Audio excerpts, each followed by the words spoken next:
For a very long time, employee benefit brokers, third-party administrators, and other participants who are assisting in managing self-insured plans have used spreadsheets and very complex formulas to help try and model reports on behalf of self-insured clients. With reporting automation, this is no longer necessary, and it frees up a significant amount of time so that you can have to actually look at the reports and develop strategies that meet the client's objectives. I'm going to show you around just a few reports.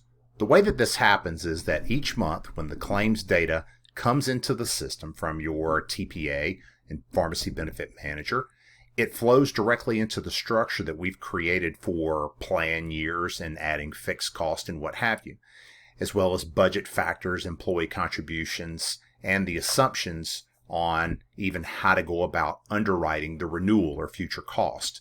This allows you to simply be able to come into the system at any time and view or download into PDF, and I will open that and show you. All of the reporting is completely branded to your company, your colors, your logo, everything, so that you don't have to spend a lot of time trying to get a report to look good so that you can go see a client. You can do the same thing for reports on where you're going to end the contract year, renewal reports. I'll show you just a few of the other reports that we have as well. You might say, I'd like to take a look at a year-over-year report and show how costs have changed over time. For instance, you could even drill down and see what the change percentage-wise was in claims or fixed cost or what have you. And then there's many different ways that you can analyze and take a look at the data that's in the system. The main point is to understand that automation is going to free you up so that you can actually look at these reports.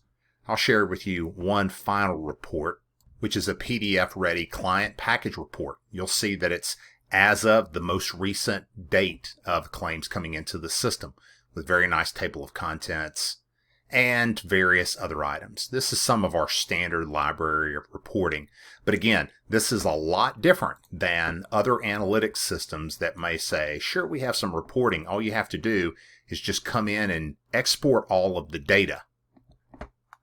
In those scenarios, you end up exporting data that might look like this, and then you're ultimately trying to take this data and create reporting that looks like this. Reporting automation takes this piece of the process away and allows you to focus on servicing your clients' needs.